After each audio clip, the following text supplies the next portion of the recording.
7, Funk Flex, 50 Cent. I ain't gonna lie, New York, I had 50 end up for a little 45 minutes. We were just sharing some things.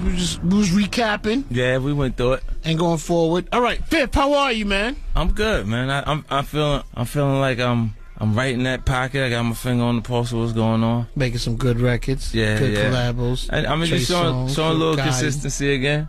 So listen, I want to talk to you first about some of the business end of what you're doing. So you're on Interscope, Aftermath, Shady Records. That was what it was, right? Right. Okay. How did that conversation go? Did you call M? Did you call Dre? How did you get out of that situation? Resolve it. Like I had communications with Steve Berman first at Interscope. Okay. Then I had a meeting with Paul Rosenberg, and he's M, but I have to have the M conversation after him. Okay. Like, so I talked to Paul so Paul can have his conversation with M, and then they were okay with it from the gate. Did you have to convince them? No, it was a while. Paul had to see what I was saying happening over and over. Like when I can actually tell you when the record is gonna stop, and then through Interscope. Right. Like I said, watch, it's going to get to this point and it's going to stop, Paul. And then when this record does that, you're going to support me and you're going to make this thing roll smooth because I got to get out of here. Now, so did you feel that was happening on purpose at Interscope, or did you feel that they just didn't have what it takes to take the record where you needed it? I believe that, well, I know for a fact, like me and Jimmy, I don't even know where the disconnect happened. I know where my actual issues with him were created from. But for him, like we had a communication. We spoke to each other, and he expressed that he didn't like me. You see what I'm saying? Personally, right? So, and he didn't go around and tell it to somebody. He told me. He told you personally. Yeah. So I mean, from there, you on the phone and he. No, we was face to face. We was talking. Kept it 100. You know what? You know what? You respect that, right? Yeah. I like. What happened is sometimes, like him and Steve Berman at points, they go like they get defensive before I can actually say something. They think I'm getting ready to say. Like I've said things. Did you say why he didn't like you, Jimmy Iovine? Well, I mean, it stems from his passion for beats. Got you. When he see me with SMS. Got you. And you know what I didn't understand was because I had things in the past, exact things that we can make comparisons to, like Fat Farm. Russell Simmons, when he has Fat Farm, he doesn't tell us to not have Sean John Rockaway OG in it. You know what I'm saying? You understand why the same passion that Dre would have for music is the passion that I would have for music. Everything that's in my life that's positive, that creates a comfort for me. Fat Farm and Rockefeller. Yeah, they still did the music together. He started. Now, but did he say to you that the Dre beats he felt disrespected?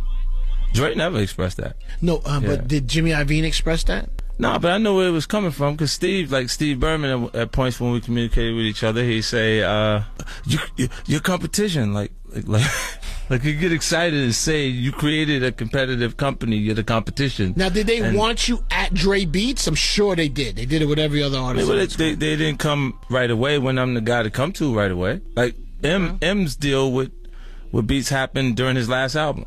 They did the deal with him when they were sure that they were getting ready to spend marketing dollars on it to promote that next album, and that's how you seen Beats in every music video that he created.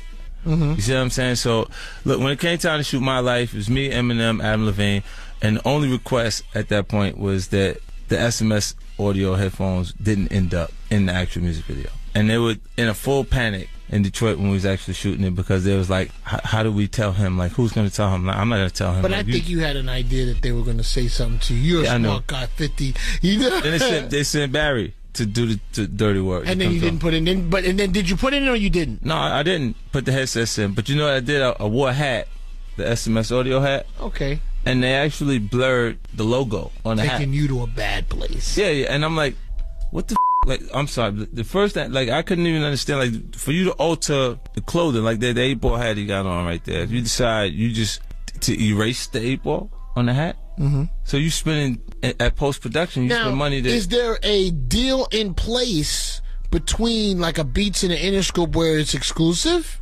Or it is artist per artist deal? No, every artist. Anyone who's signed to Interscope Records is a Beats artist. But your deal would have happened prior. Right. Like, I mean, so they would have had to ask you. But even if you've been there for a while, you're a Beats artist. Like, they got to actually get with supporting Beats. And then they spend money with the artist on the project. Also. Oh, but not in your pocket. Right. What I'm saying is, if you already established, you already been there. If you're not in that actual pool of people that they would actually have promote beats as a product, then you get left. You can forget about it. Okay, Hot 97, Funk Flex, 50 Cent. But now Capitol Records is owned by Interscope. Yeah, it's still Universal. So how does I don't understand how this doesn't continue to happen. Let it go all the way. Now they're not responsible. They're not dealing with the people that I actually. So it's a different marketing system, different distribution. They don't do no marketing for me. All they do is distribute. Interscope, or I just have a distribution deal. Capitol. Right. Capitol's just distributing. So you're gonna run operation yourself here, put my stuff in the store, and get myself out there digitally. I'm doing all the marketing. It's already promotions. doing better than what I've been able to do with Interscope. Got you. Okay. On the last, like with me, Jeezy and Snoop, major distribution. With me, M and Adam Levine, like none of these records are surpassing that 500 spin point. This is why Stout is running his mouth when he's up there and he says, "Let's like if you can get it played." I'm gonna talk to you about that. It's funny you brought that up. Now it's coming together a little bit. Okay, it's Hot 97 Funk Flex, 50 Cent. Let's play this 50 Cent Trey Songz. Let's go to that first. That's right, Smoke. Take over 50 Cent. Okay, so now we went through everything.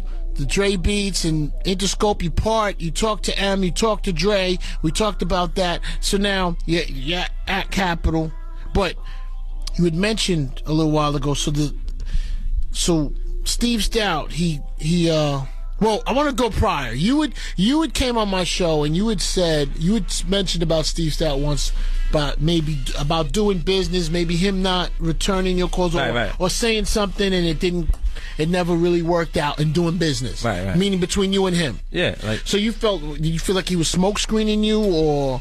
Nah, to be honest, like I think he was interested, like he was curious about the things that took place that was street.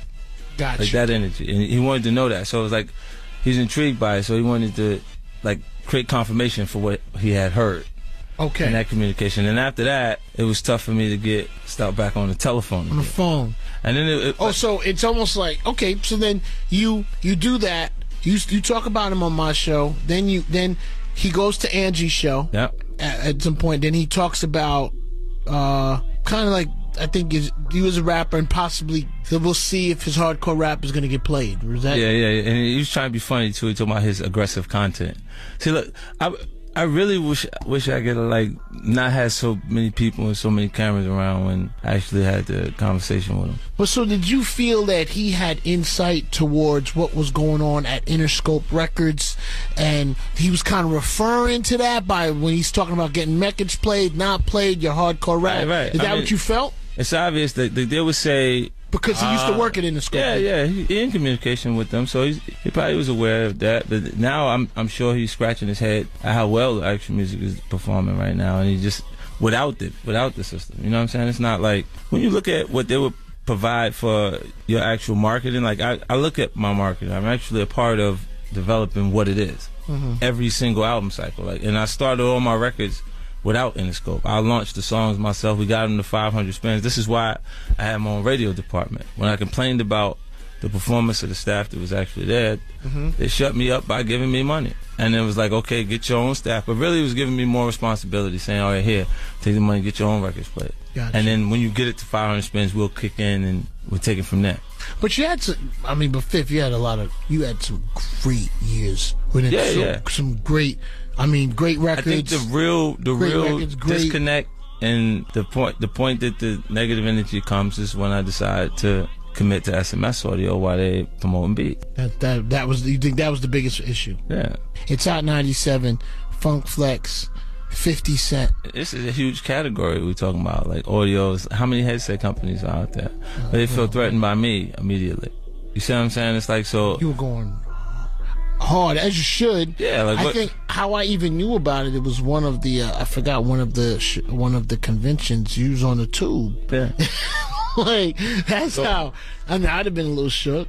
They feel it. Yeah, they feel the difference in the momentum when I'm actually out talking and marketing. But I don't know. Like it's real interesting because like I looked up to Jimmy. Like I watched him. Like he run the whole show.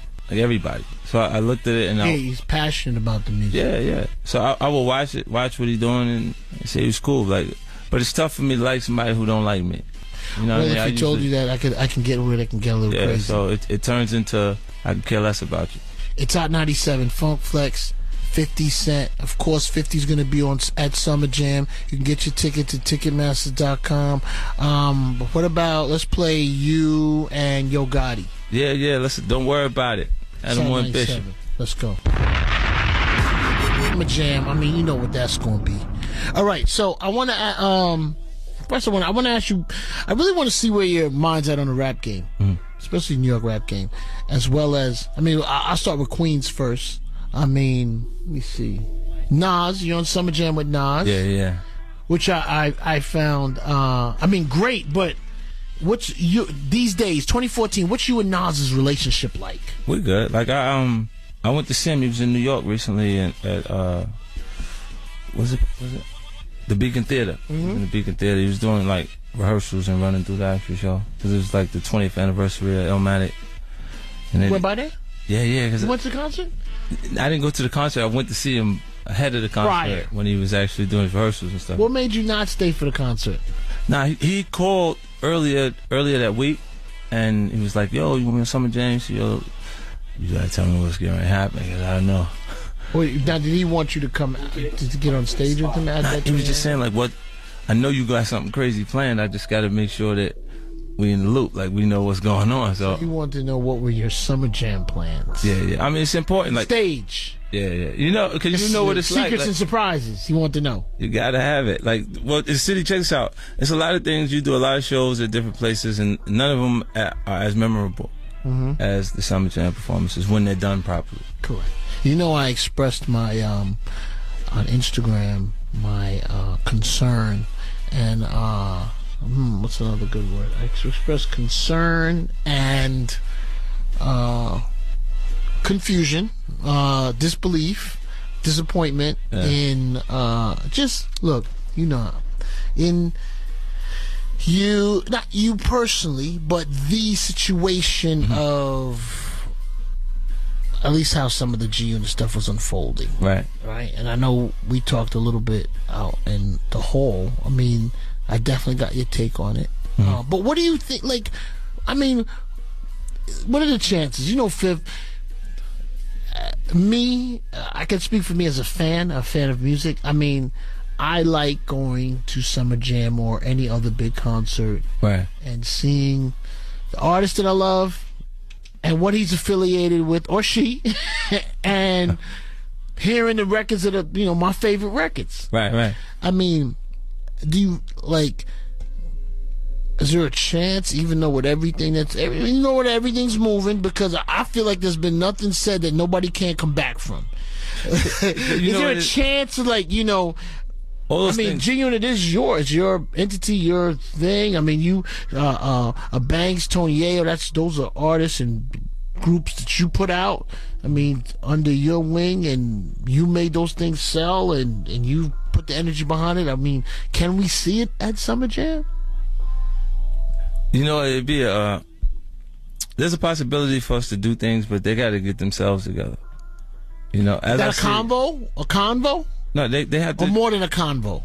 Yeah, I think it's a work. I think it's the work when you start to see, you know, the activity and progress from them as individuals that you do it. Like you go, Summer Jam's on the first. You think they can do? I don't know if they can get this work done before the big concert, man. Like that. He said, but you know, look, if I had ill intentions to start, then it'd be like, I don't have passion for it. Like a lot of times when I say things, like the same disappointment that you said, the same things that you actually feel when you look at it and you go, whoa, what's that? Like, where'd that come from? Like, why is that even being said? Like at this point in the game, I go, it's almost like when I'm guilty of enabling them. If I just take responsibility for that, because when it came on a wave that was so strong that they didn't go through those processes. But you did the right thing. Like nobody's saying that that's wrong. Yeah, like I mean, if you come from the circumstances I come out of, you're gonna feed your people, because the stronger you are, as strong as the crew that you develop, right? So when you have artists that haven't like Banks rapped on one mixtape in Fat Shot Crib on 160th Street and got a record deal. ball courts hanging from the ceiling. But I the same thing that you heard it on a freestyle, like on God's Plan. But I could see where Lloyd Banks probably looks at the music business different from you. I mean, you were signed to Sony, right? And then you have a situation where your music isn't coming out. You got a good album, you got Buzz in the Street, and then you got to go someplace else to continue your dream. You get shot, things happen. You have you're arguing with the biggest team in music. You blackballed.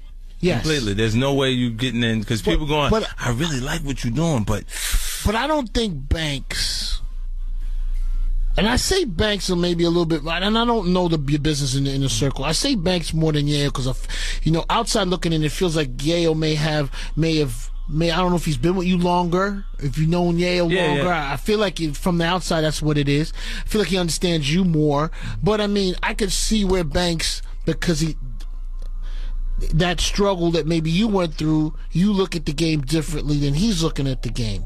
And not that he's justified and not that you're justified, but I could see where he might be like, hey, this isn't what I signed up for. But for you're coming from a situation at Sony where you didn't even know it would ever happen. Right. Like, I mean, several times, like, you'll feel like it's going to happen. Like, for new artists that sign a deal, at this point, they get a record deal and they feel like they made it because of that artist community. So many artists want to actually be on, like, want to get the deal. The deal is just the point that you can do everything that you need to do to get yourself to where you actually want to be, because you don't want to be a signed artist.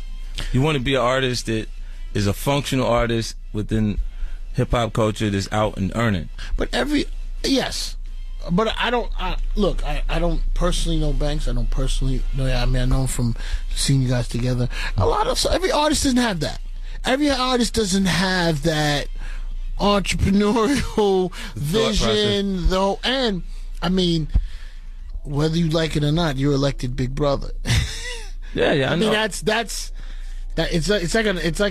a hat that you wear and that you kind of, not that you have to wear it. No, I look at them. This is why I don't actually get angry at it. Like, I understand what it is. Like, I'm looking at it going, but like, you're not going to go cross your arms and sit in the corner until I come get you and work for you. Because I'll find something else that works on its own to build. You know what I'm saying? Like, I can't sustain doing the things that I want to do that's good for me. Do you feel that there's, because I hear you, I heard your interview with, of course, the Hot 97 Morning Show, and I've been paying attention. Like, and we ain't gonna make jokes right now. Do you feel that there's a resentment towards you because you're not as focused on G-Unit Records, and that's not the thing for you right now? Do you think is that where the resentment, if you had to say what you feel from the artist, because you said when you sit over there and your arms are folded and you feel like, because you are not actually saying, hey, here you are, you're an artist, let's re-up, let me get you this $1 billion budget, let you go record your album and take you on. Is that the main reason why you feel there's a disconnect between you guys? Absolutely. But what you're saying is there a disconnect because you're not actually working for the other artists? Like, it's like there's no. But you do not.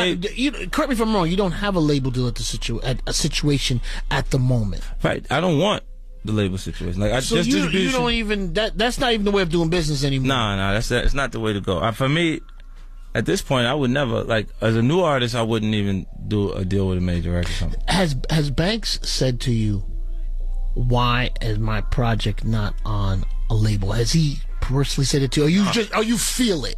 Look, I haven't had communications with Banks for a long period of time, right? Text, nothing. Seen him? But when we weren't having that communication, he didn't say anything disrespectful. Okay.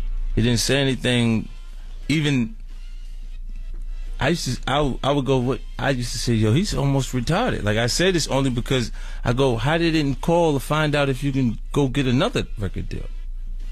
Like, somewhere else. Like, you can leave. Because in my mind, the whole time, it was because he was wanting his independence. Did you, so you felt, that's what you thought it was. You thought it's because he wants off of G-Unit. Did he ever tell you he was unhappy?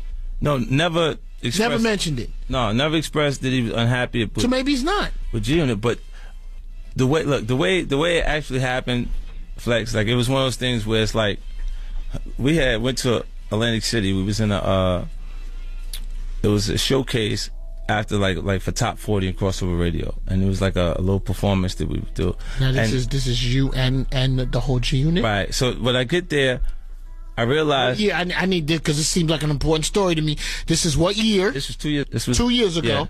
Yeah. Okay, but now he doesn't.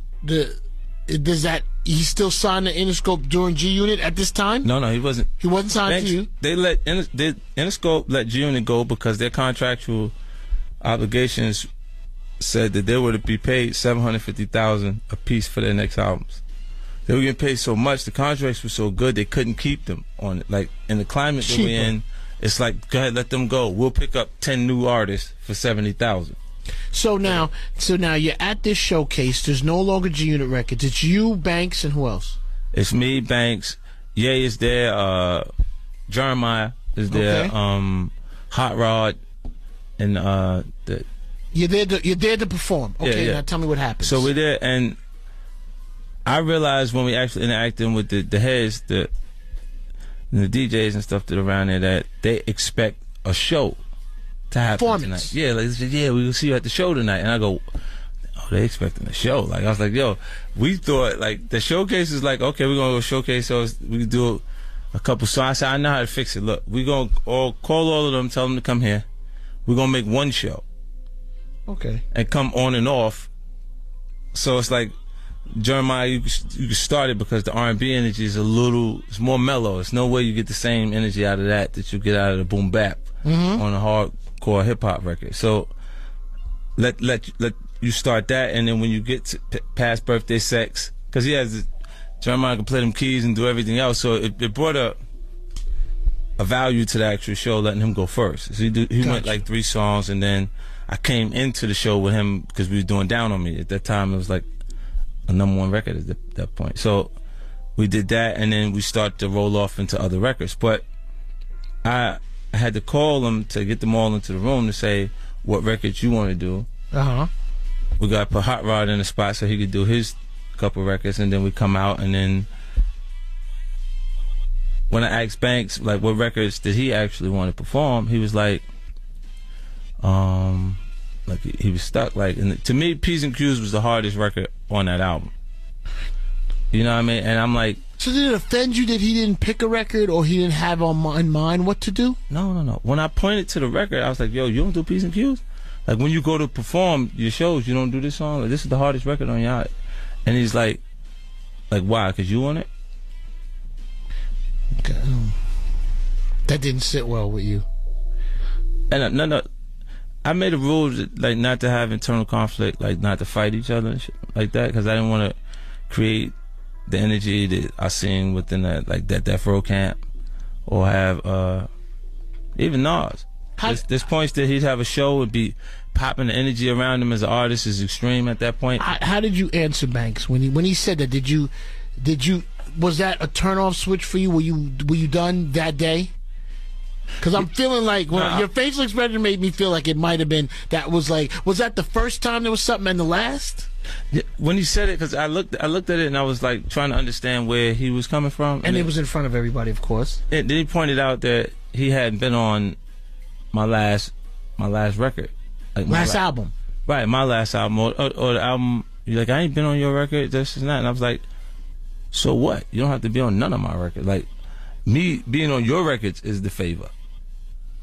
I don't need you on none of my records. Well, he may have felt like maybe he wanted the look of knowing that the attention that your album's gonna get. Look, it's being spoiled because I didn't need him on Get Rich or Die Trying. He's the only one got a chance to rap on Get Rich or Die Trying. Me, him, and M on Don't Push Me. I put you on a record with Eminem on my first album, fool.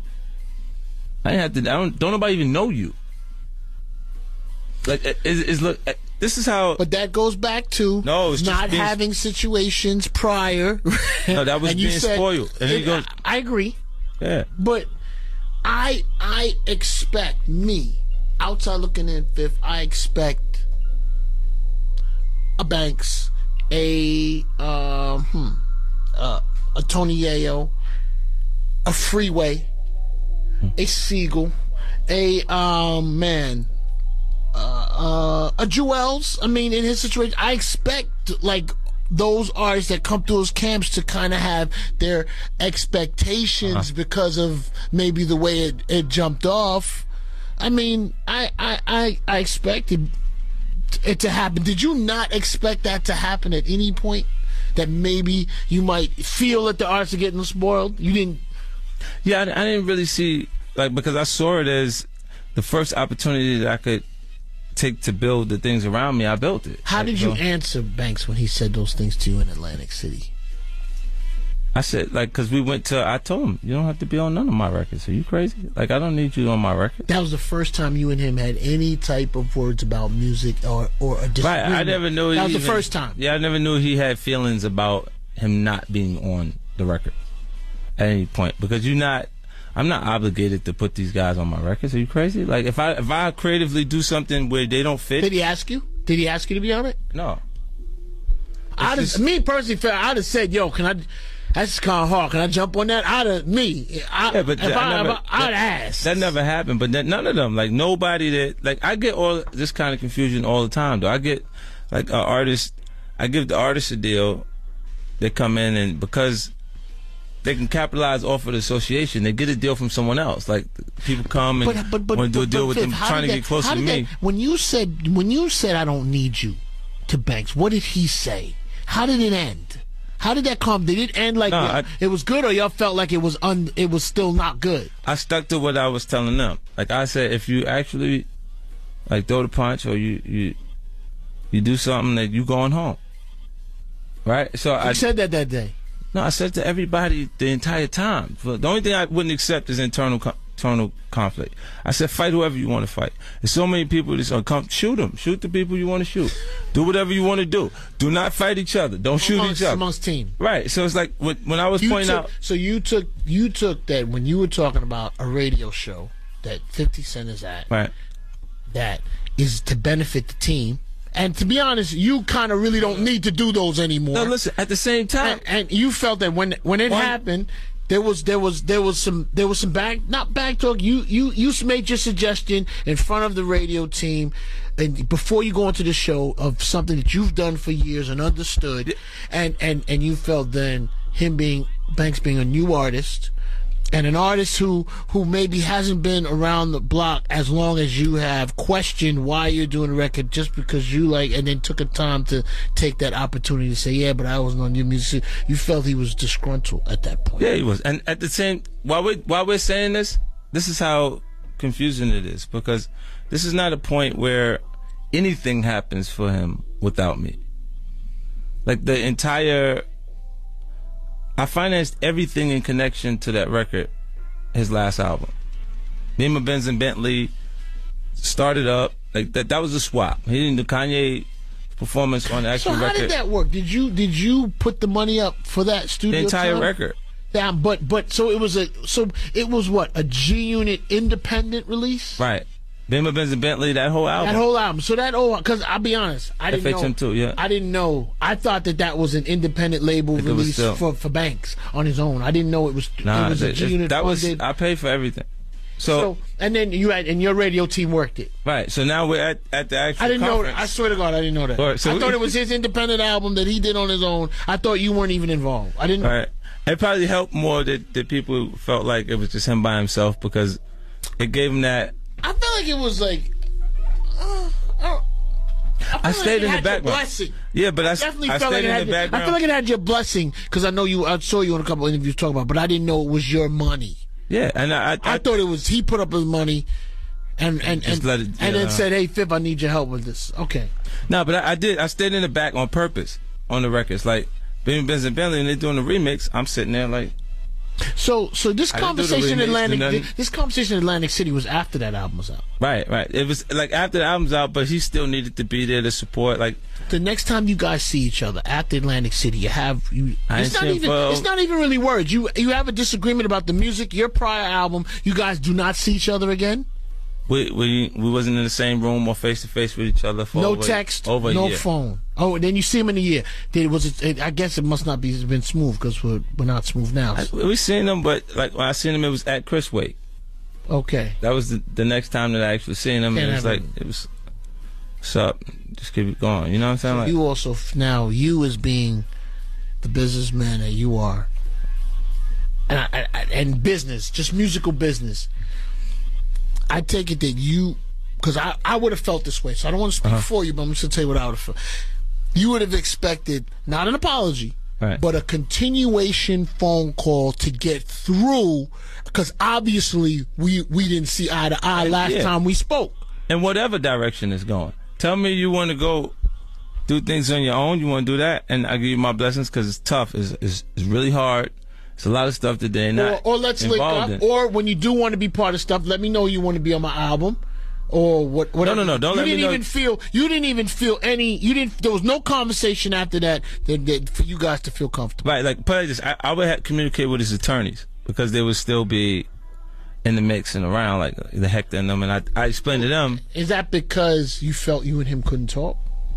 Well, because we weren't having communication at that point, I'm telling the actual lawyers, I'm going, look, he can go ahead and move his project to another label or somewhere else where he can go and move forward. Yeah, I don't care about that. Like, if you're gonna say, like, I'm just. Or were you asking for money for it, or did you want to get paid? I would have probably took points on the project, on the success of the project moving forward. Did they say they wanted to, or were they good? Well, he never responded, because he didn't want to move. I don't think he actually wants to leave. Because, look, the whole time... You weren't backing him in the corner, though. No. I'm telling you what it is. The way we actually came up in the beginning, everybody that's around, they don't listen to nobody but me, Flex. You see what I'm saying? So, if they're going, you be there and be telling Chris to say something to him, then they be like this. What? All right, we signed the papers then. Other than that, they ain't signing the papers. If they don't get the nod from me, they're not going to do it. So, they're going... So really, the Lloyd Banks thing is... it's not even it's not a miscommunication. It's actually it's a gripe that never got settled. To be honest. Look, a gripe on his part that never. And he spoke and he said, "I'm sure you didn't like where it happened. I'm sure you didn't like at the time it happened, especially if you say, hey, keep this right internally." Right. So that was already a strike. Correct? Yeah. And then not finishing it till y'all getting to a better place understanding of it, like not even getting to a point where it's like, okay, I'm wrong, you're wrong, or you're right, or what are we doing forward? You never even got to that. Right. The relationship died after that. Well, we hadn't had any communication, so he went to go do all the things that he was doing on his own. He hasn't put an album out since.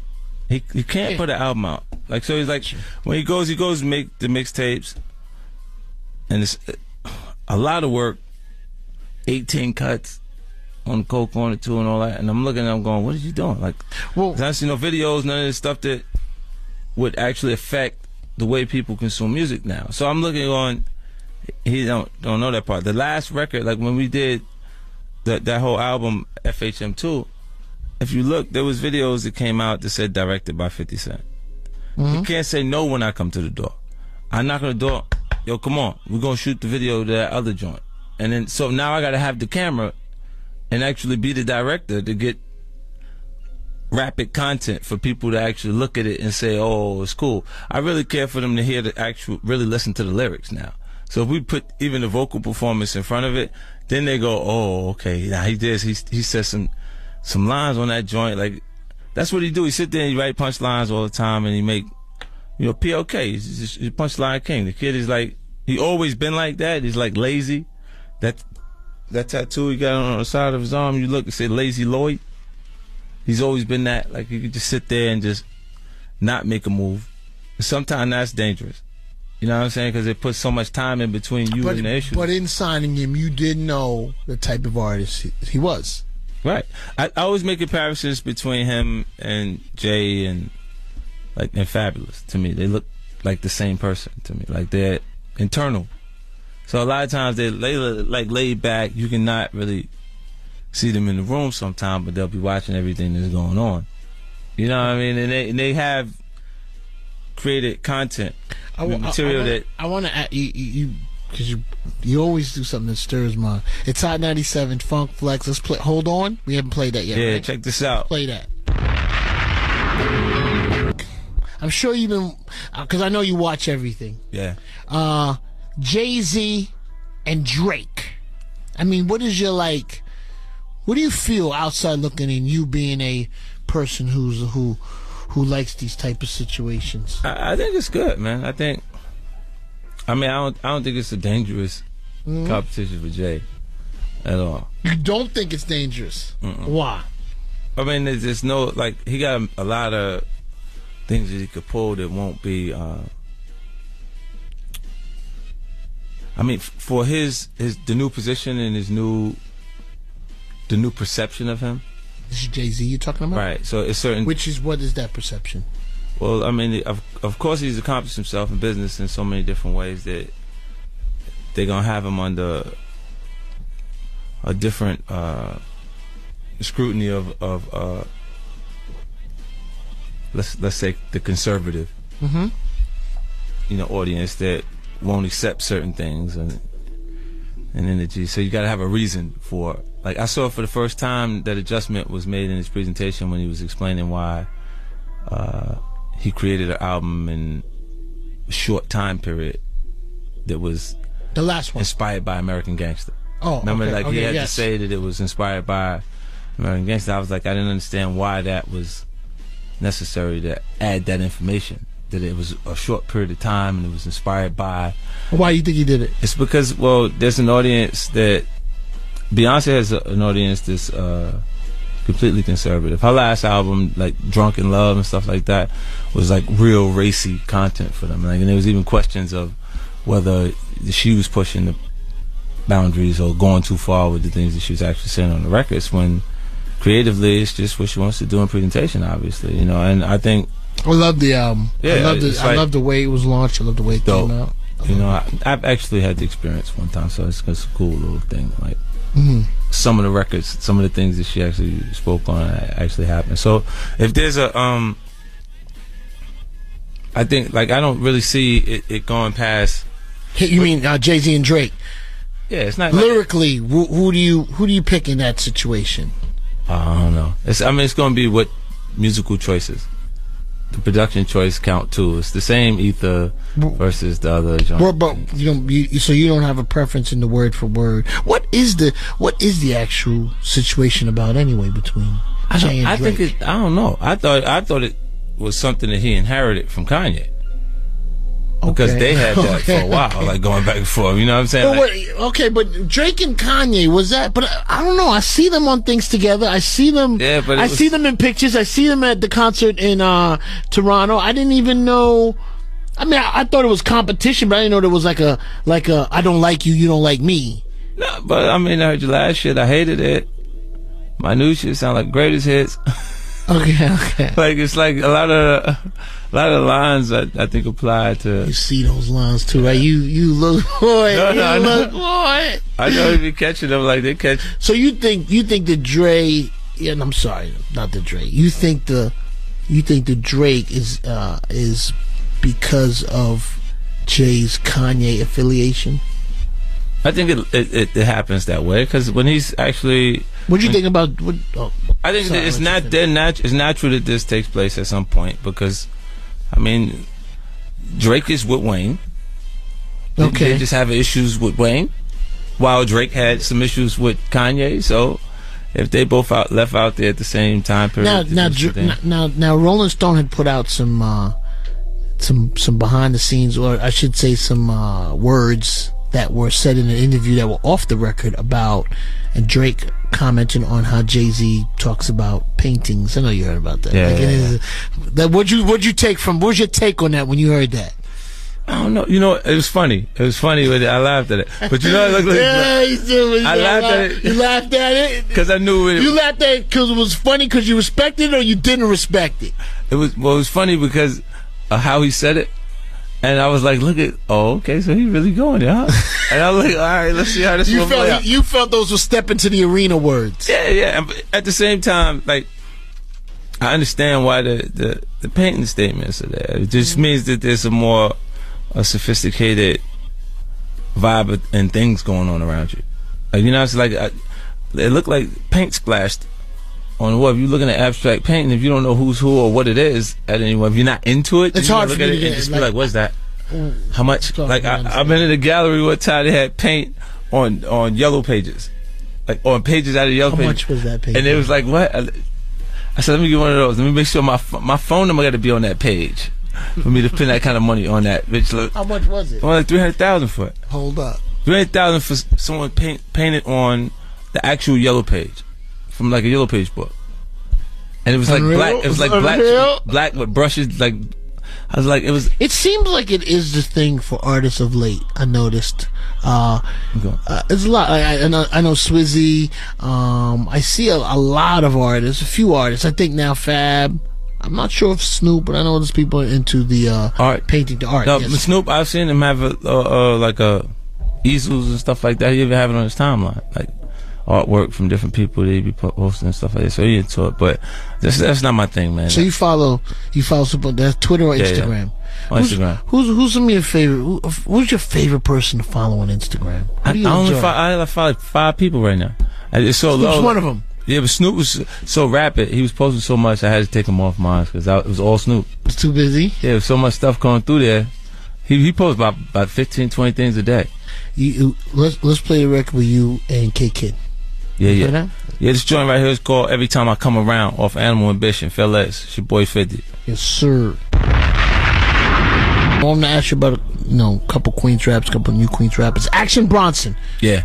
What'd you take on him? You like him? Don't like him? What you like? Well, like his music? I do. It reminds me of Ghostface, like the tones on the records. And then and to the cats our age, yeah. And I think the young kids though they don't. They might not even know why we get excited about Ghostface.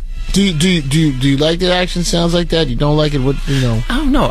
I want to find out how Ghostface feels about it. Because if you don't like it, I don't like it. He seems pretty smooth though. Yeah, you know what I do? I think they had a song together. They did? They did have something together at one point. It might have been him, or might have been him and Ray. Yeah. Maybe it was him and Ray. He need to. I like his music though. I like the. It does, like when I say it reminds me of it, his tones, like the way his voice is very similar to it. Like I didn't like. His writing's different. His wordplay is different. Yeah, it's just his voice sounds like his. And then there's a man, like the Shine thing was different. I felt like he was trying like like making his voice deeper purposely because of that Biggie was missing and Puff was trying to find that thing to replace it. I ain't gonna ask you nothing else about Sean because I know you don't really. That ain't really. Yeah, I don't really want to dig in there, but I'm just saying. But see, he throws it out there. He waves it out there. He didn't want to go there. I'm not gonna follow you on that one. I was just pointing out that he had the do like the deep voice like a big guy when he was small. You see what I'm saying? And then like even with Gorilla Black, mini jab. Yeah, like Gorilla Black was actually had the size, the big head. He's trying to rope you into you know what he's and explain it. He knows. He nodded. He nodded. He didn't say he knew. He was sitting there going like this. Yeah. Gorilla Black was big, so he sounded like that. It makes sense that he sounded like Big sounded. No, yes. Look, whenever a guy got weight on him, if you ever hear him like and he came up the stairs and he going. That's when you get the Big Papa. That energy on the actual record. You can hear it. I never thought about that, bro, son, because he's slim. It's almost impossible to get that sound. Nah, man, you ain't getting that. That out of breath heavy sound. Nah, you can't get that when you 160. It's Hot 97 Funk Flex 50. All right, wait. Mobb Deep. Have you talked to them lately? I mean, I've been on the label. I always talk to Prodigy. Like Prodigy's like. Stay in touch. Yeah, we cool. So he worked on his last project, and then about Queens artists. That's why I'm asking Fifth about it. Yeah, like with Mobb, it's always good. Like and Havoc always give me something over the time. Like he always find a joint that he feel like it's crazy. Yo, I think this one that you supposed to be on this one. Like he send it to me and it be hot too. It be hot. So I be like, yeah, my man. How about Chinks? The Chinks drugs? Yes, sir. I think I see him grinding. Drop the drugs. You say from Queens? Yeah, the Queens of Far Rock. From Queens, word. Correct. All right, like I see him out there. I see a lot of the like the nightlife he be popping in and out. You know what I'm saying? I see like it'll be that he gonna be there, like on flyers and all kind of stuff around. So I mean, it's the grind. You know, he got to get through this part and then get something going where everybody's excited about it. That's all. Slowbucks, they from Queens. Yeah, I ain't feeling that right now. Why not? They come from me. Winslow come from me. They've been around since early stages, but when they see people, look, my enemies are my friends. You heard the statement before. It means people that share the same interests would communicate with each other. So if someone is being disrespectful to me and you actually stand next to it, you have those same feelings and Wait, okay, now does this coming Sha Money is, I know, involved in this project. What is, maybe I need to go a little deeper into here. Nah, Sha, like, how are you and Sha Money? I don't talk to him. We never talked about that. Well, just like y'all just don't do business anymore, or oh, man, I don't know. I spoke to him when I don't even know what is the communication break with that. Like I spoke to him when he called to ask me was it okay when he was gonna take the job at Def Jam. Okay. And I was like, yeah, it's cool, man. But he was still working on G Unit. Right. I told him find the records and give them the hit records too. Like, go get it. Like, he always had, like, producer conferences and stuff like that he'd go do. Of course, I paid for him, but he would go out and have all the producers come to get the best possible production and bring it back to me. You know what I mean? So I was saying, yo, do what you do. Go get it for him and but he was still helping you on your albums at the time. Oh, yeah. No, later, after he was there for a little while, I let him help on Before Self-Destruct. I think that project, he helped find some of the music for me. Like, just get the producers and send me everything that they actually have. Who got something that feels good right now, whoever it is, and he'd listen and kind of sort through people. Like, it's not a tough task if you actually paying attention to what's going on musically, you know, and everything else that's there. So, but someplace you guys aren't communicating. You stop communicating. Yeah, I think it has something to do with his wife. You know what I'm saying? He fell out with his wife at the time, and I don't know. I have anything to do. Well, was it because he had other things on his mind, and so right, like that's what I mean. The wife, so he wasn't so it maybe is that what it is? Like, yeah, that easily. He went through something with his wife. Right, and those personal things gotten involved in that. And in his work ethics? I think it got involved in how he communicated. Well, was she managing him? No, she wasn't managing him, but he was, like, him working at Def Jam, I didn't have... she worked there too? No. I didn't have a specific... Like, the only thing that happened that I knew that was like, oh, he was having some personal trouble, because I saw that, him and his wife fall out. So, I didn't know any other reason why he would actually feel... He couldn't tell you something I did to him. If you saw him right now. You mean like, he couldn't? More, yeah, like I have something going on, so maybe I'm not as active all around. Yeah. And okay. Yeah. So it's Hot 97 Funk Fest. So okay, so Slowbucks. Okay. Wait a minute. Does this have anything to do? Okay, I didn't ask you about this. There was a video. You were at a club. Meek Mill's on stage. Trav comes on. I think that's the name of the rapper. You definitely. There's definitely some like. I need him out of here. He's not what I'm moving that's the with. Kid. His name is Av. It's Troy Ave. No. Yeah, man. It was not. Come on, Fifth. It's Troy Ave, man. He got a good record. No, that's not what I'm saying. No. What was this? I don't even remember the kid's name, but there was somebody on the video. Yeah. Let's leave it at that. It was Meek Mill's concert. Yeah. And maybe it was your concert. Meek Mill comes on stage. Yeah, we was just in Atlanta playing music on stage. Yeah. What was that? I forgot all about it. We was all in Atlanta playing music on stage, and Troy Ave came up. It wasn't Troy Ave. He came up because he wasn't. He had a song. I remember. He's trying to take me off the track, right? I try to tell you, look, Troy Ave came and asked me how I felt. Or is he saying the guy's trying to be Troy Ave? Troy Ave. It was Troy Ave. No, whatever his name was, it wasn't. He came to talk to me and asked me if how I felt about him having a song that had the chorus that kind of felt like in the club. Okay, and so I was like, well, I like it. This is the first time. This is your thing. The first time I ran into Troy Ave. Look, and I said, Troy, I like your song. Okay, so I like it. I'm gonna go. I said, look, you should put Yayo on it. So he said, okay, we'll get together, we'll collaborate, let me put Yayo on the record. And then later they started this relationship that spawned this whole new thing. Look, Nelson now works with him. Wait. Then it brings in, they make the song, him and Lloyd, him and Banks. I'm like, I'm cool with it. Troy Ave, look, for New York City, I'm betting on it. Change the subject. I'm betting on it. I like the Troy Ave subject, so I'm gonna go stay here. I like that one. Like, Troy Ave is gonna be one of those guys that I hope actually goes to the top. Let me tell you why. Because he's honest about his influences. You definitely influenced him. Yeah. I mean, Jay, he says it all the time. But he's honest about it, and I think if, like, I'd say, like, when I ever said something that they could make derogatory about him, I was saying I just want to hear more of him. Like, because I've seen artists influenced by someone else, and it's cool to pay homage to that actual artist, but when you actually offer those things, and I know he got it because I can hear him carrying the tones the right way. It's just him doing it with his melodies and his own way. of it, and then when that comes out. And he could probably do it for you know something. It's his first. This is like his. No, I know. This is like his. Look, you know what? Listen, he already is better than a lot of artists. Like you watch because there's no artist development, and it took him a long time to get to this place. That's the artist development. It took him a long time because the artist development. He had records that he was making that were decent, and he was getting better each and every song. And so it took him a while to get here and find himself. And he's found himself now. But I mean, outside looking in, I know what Fifth kind of gave. It's almost there are some more 50 elements in his project besides the music. Nelson and the Yayo, and when you have a Yayo and a Banks, and you do have, it's a cosign. No, it is. It is. Like what? Look, he's on the project performing as 50 Cent. When you look at it from my perspective, just look at what you see. Like I'm looking at, like, okay, so that's how, I get it, but it is a yes, because if you have the artist that you build, but I think he respects the movement.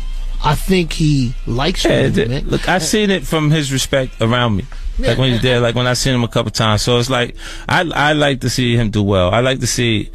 I want to see murder work. I want to see a lot of the artists that. But you know what? I think give him that next album. The next mixtape album gives him a chance to be to show more. Yeah, I think his confidence from this project is going to bring things out of him. But I will admit something outside looking in. And I don't always see eye to eye with you. But I tell you something that I do see in this.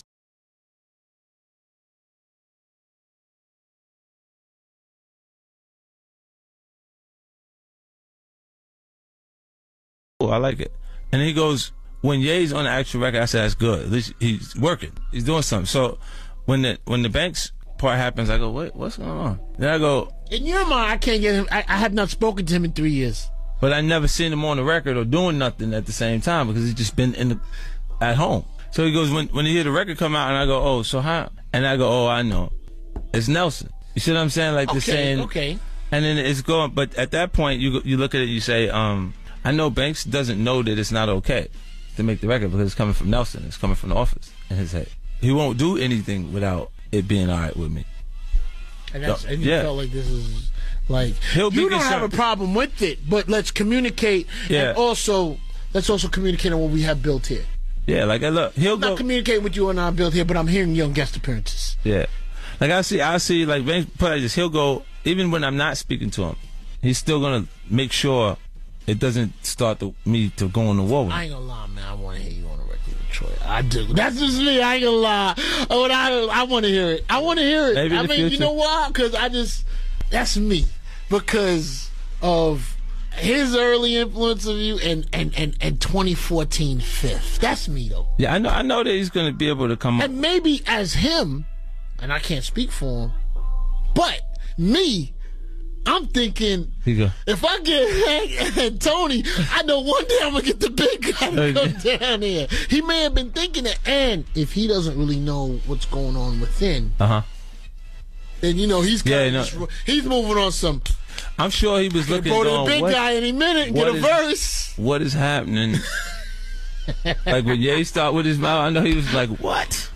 Oh, man. And it's like, I mean, it's really out of. How long you known Tony Yayo? I know Yayo for a long time. How many years? Like roughly?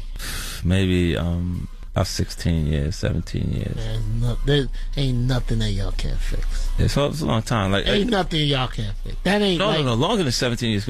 Light been cut my hair 17 years.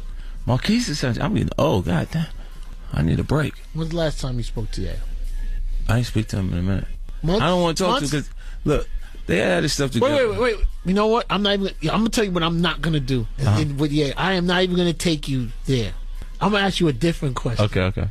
What's your best moment ever with Tony Yayo? Your best moment. Your best whatever. Show, place, conversation, something y'all did together.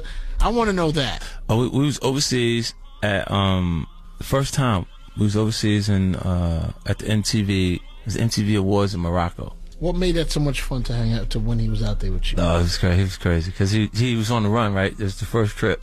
Wait, you mean he had the warrants? Yeah, he just really before he got. Yeah, he was supposed to go in or go on the trip. Which one you gonna do? He lying. He was like, "Come on, we going, man. You crazy? I ain't going to jail now." Oh wait, knowing that when he come back in, I mean, eventually you go to jail. You like no, they're gonna check the. Oh no, he had fake passports, everything. Wow. Wait. Yeah, this is pre 9/11. He went to jail for that. For the fake. Wait, look, he came home from jail. Came home, they gave him his identification and everything in an envelope. Mm-hmm. He takes the envelope to the parole office the next 10 hours. Mm-hmm. Puts it on the desk, and the parole officer looks in the envelope, opens the passport, and it has someone else's name in it. And they knew that wasn't his name. Yeah. And they're like, where did you get this? Wait, no. Where did you get this? Like, you got they knew it was fake. Oh, no. It was a real passport. It just had... It's real, but it wasn't him. Yeah. So is that what got him knocked? Yeah. So he had to go back. So now they check, and now they see he has a warrant. So then he had the Fed case right after, he dealt with the gun charge. He came back. He was there for 10 months. He did the... Which was only done to go out, because that was his first time out the country having a hit record. No, he needed new ID. Like, you catch the case, you got to get the new ID. See, they got Jimmy all the passports. She had 4 or 5 passports in the back. But I don't know why he was in the W. What you was doing in the W? You picked a good hiding spot, fool. Oh, my goodness. Jimmy's a rat, man. Rat. Stone cold rat. Like the kind of rat that people gotta... Man, everybody's... Everybody's in danger. Oh, wait, all right, wait. Oh, wait. He talking to people now to figure out things that happen in the street to tell. Wait a minute. This got too far. Hold up. It's Hot 97, Funk Flex, 50. I appreciate you coming through. Keeping it 100, you always do. Different kind of rap, man. Big one. Master Splinter type. Listen, there's not many artists I could talk to in 2014 that got a huge bank account. They ain't got to make no music. Enjoying life. Congratulations to you. Thanks, I appreciate it. I love it, though. You remember the first time we met? I do. But you remember we was at Jam Master? Yeah, I was. Remember I told you? Yeah. I said, and he's like, "Yo," he said, "You really wasn't feeling it. It was time. I had to work." How many years ago was that? That was a while ago. Was it 8 or 7? I don't remember. When you make the record? That was what was it? I think it was a hit. It was early. Oh, it was a hit. It was in the club. I didn't play it right away because I didn't really the tone. I think I told you. Yeah, he's like, and I got to it. But wait, what year was that? Jam Master. That was 9/7. 9/7. So So New York City. I'm gonna tell you a story. 50 Cent comes with we're gonna keep it all the way 100. That was like 97, 98. Jam Master Jayceon. I said, "Yo, what you want to bring him up here for? I'll keep it. We're gonna keep it 100, right?" Nah, it's real. You know what I'm saying? I said, "What you want? You know I ain't moving with that type of energy, Jay." Jay says, "Yeah, but this guy, he used a word. I don't know if it was special." He said, "Nah, he's something different." Man. Yeah. And I always, we forget, and I never bring it up.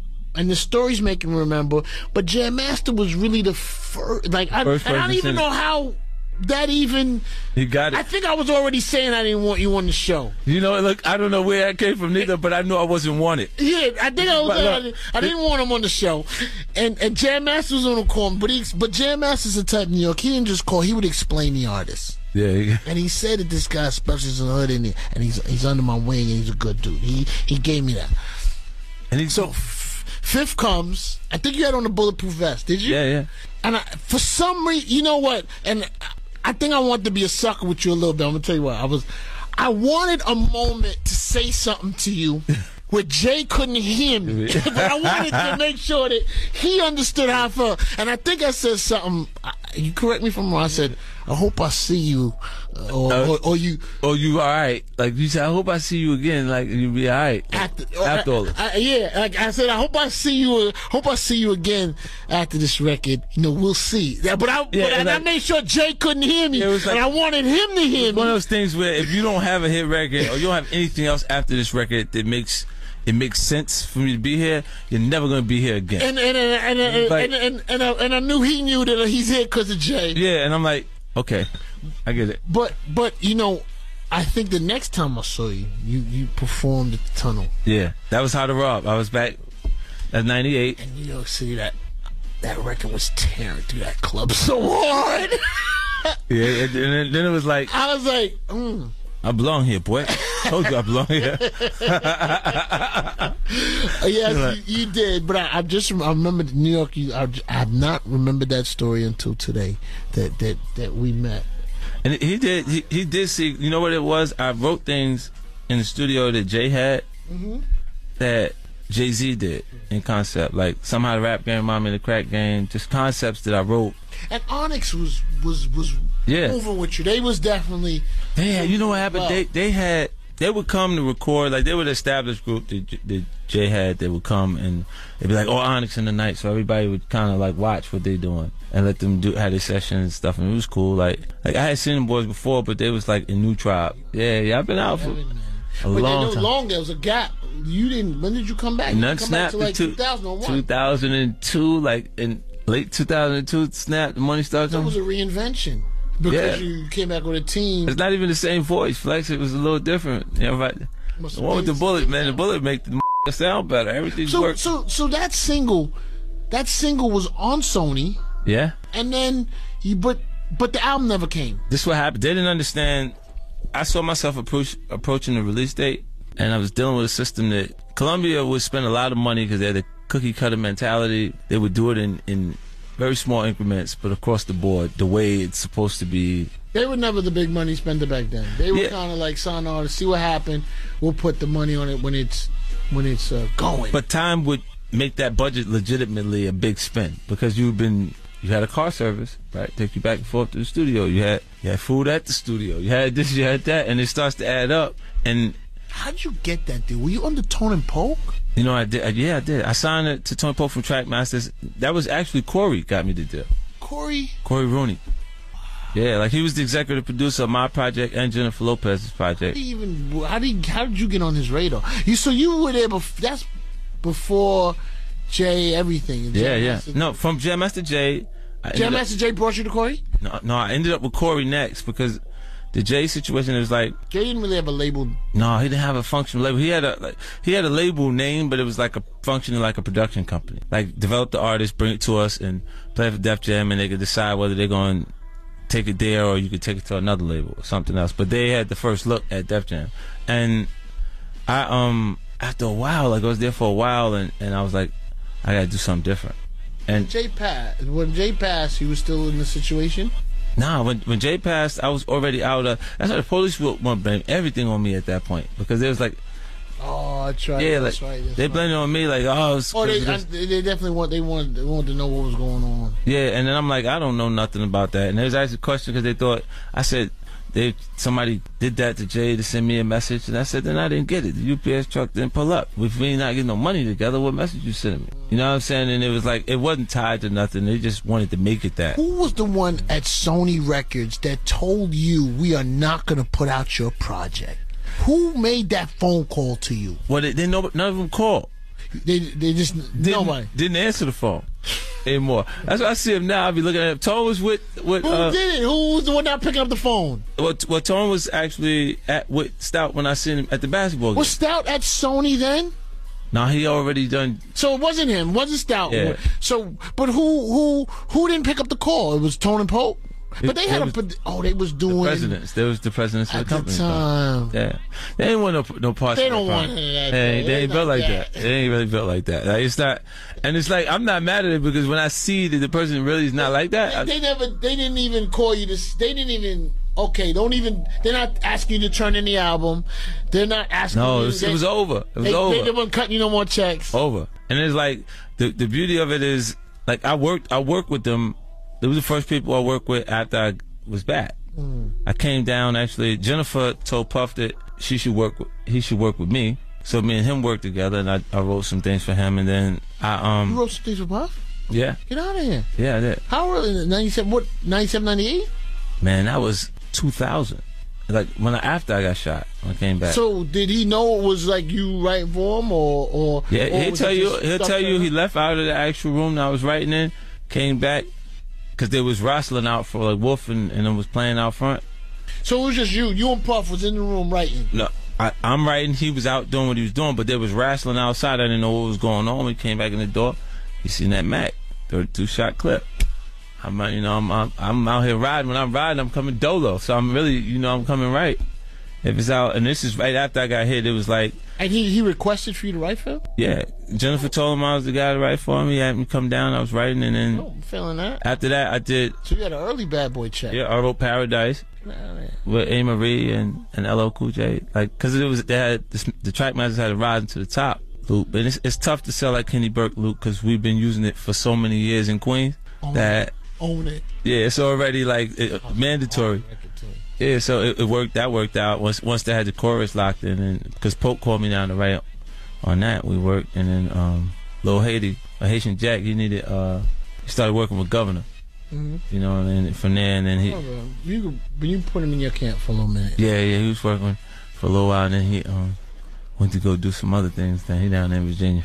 Good luck. Wow, man, you've been grinding at this for a sec. You made some comments about, I think, Puff's new joint. Yeah, that's a good record, man. Which one? I like it. That Big Homie record? Big Homie, yeah. I like when he does that type of talk. I like when he does that type of talk. That's the type of talk you want to hear from Puff. I think it's weak. Like, I mean, with each his own. I mean, you have your opinion. I'm not trying to force you to feel the way I feel. But Fip, I'm not trying to force him. Okay, sorry. There's something I feel about you, but you and Puff have a weird relationship. No, I'm just saying I don't want you. I'm not trying to force you to think what I think. Sometimes you like it, sometimes you don't. You gotta admit that to me. You can't. Sometimes. No? Sometimes I like Puff? Sometimes you like him, sometimes you don't. You ever, what's not to like about him? Nah, ever since Mace, you've always had a bad taste in your mouth. Yeah, he did some sucker shit. You always had a bad taste in your mouth. He was a sucker on the Mace project because he know what he did. No, but how about this, though? How about this? Let's go back to some street rules of how people feel. I mean, I'm going to keep on 100. I don't want Mace to blow up with you. And I don't want it.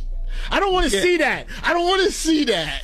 Okay, so I'm gonna make it hard for you. If me and you were doing a deal, I'm gonna make it hard for you. Nah, but there's things said. Look, there was things said within. We was in Noble, me, him, and Jimmy sitting there, right? He was at the table having dinner with some other people. He's gonna be a little bit more cordial with you in front of Jimmy, though. Nah, man. You know what he did. He's gonna be a little bit more business. Yo, Playboy. Yo, I thought you know how we going to Tiffany Co. right now. We pick up something. They ain't gonna say nothing. They gonna send us an invoice later. They gonna let us walk out. That's what I thought you was doing with Mace. I thought you was taking them on tour. When you come back, you gonna take care of me. I said, oh, it ain't nothing. So I just waiting for you to take care of me. So was there a number talked about? Yeah, I was like, what you looking for that? What you want? He said $2 million. I'm like, Mace ain't worth $2 million with $2 million in his pocket. Is you crazy? Jimmy, look. Wait, what year? Jimmy said, what year was this? This is right before we went on that tour. But you know something? Amongst you and Puff, though, that $2 million is $200. Nah, let me tell you what it's going. $2 million is $200. Right, but between the two of you, the principle is more important. Look what he do. When Jimmy gets all antsy, because right now he don't know we having a meeting to talk about him actually going. He getting flip it the other way. He was going the whole time. Oh, I know you wrote these records. You think I don't know who wrote the records? I don't know this kid. I got you to do this thing. You kidding me? This and that. Like, so now it's like he cleared it when the disrespect coming from Game angle. He's going, I know you fixed it. I know what's what. And then he goes, it's time to sell the Game album again. So he's trying to figure out how to have this conversation with me to make it Jimmy. Cool. For Jimmy's perspective. So now, when he's sitting there talking, Puff's there, he says, I've never heard a person say this to me ever again in my career. He says, okay, look, you guys, make the deal. Like, how are we going to make the deal? I'll give up my profits. Oh, because it's a move over. Technically, it's a move over. Yeah, he's saying, I'll give up my profits, meaning he would give me the money. But you felt good about that. Yeah, I'm never going to hear that again in my career. You're going to give me the money to take the artist, make the project, and after we recoup the money that we spent, take the profits. Okay. I'm going to.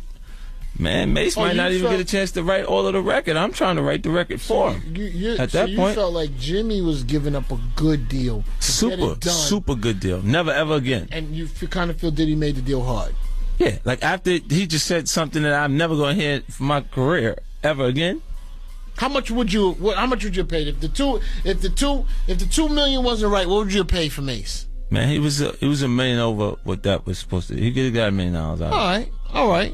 But he's saying $2 million. But did you even go back with the mill, or you got fed up after that? You didn't even bother. What did you talk about? There's a difference. Nah, you try to pay me like the. No, cool. but did you? Well, how'd you do it, yo? You walked away from the table.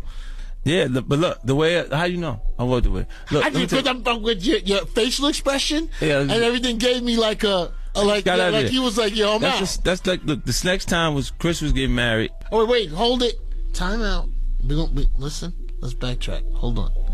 Let's get back to the main story. All right, we're mixing and matching things. So everything we can't share today. I'm gonna stop that story for a second. Right. Wait, so funny. You didn't. So you never offered the $1 million, but you would have paid $1 million for Mace. Right, but he asked for 2. He was acting funny. Like he was trying to do that. You knew. Like let me get that. The 2 million. You knew and you got it. Give it to me. Yeah, give it to me. I'm like, man, you gotta be crazy, man. But you would have paid $1 million. That's a lot of money. $1 million. Yeah, but I mean, we could have did it for the $1 million, but Mace, I'd have got that back. He wanted to work. Remember, I hit you. I was a little happy with something. Yeah. I know that was a little. I called 50. I don't know. I might have saw you someplace. I said, yo, man, Mace riding in the passenger seat on the. That wasn't right. I don't like it. Don't ruin the legacy. Yeah. The window shopper joint. I didn't like it, but at least sometime I get to tell Fifth how I feel. It's Hot 97 Funkmaster. I appreciate you coming through, my brother. I know I kept you. I know you got something else you gotta do. This is nasty. You've been out here all day, but we had a good interview. Hot 97. You can put it all up.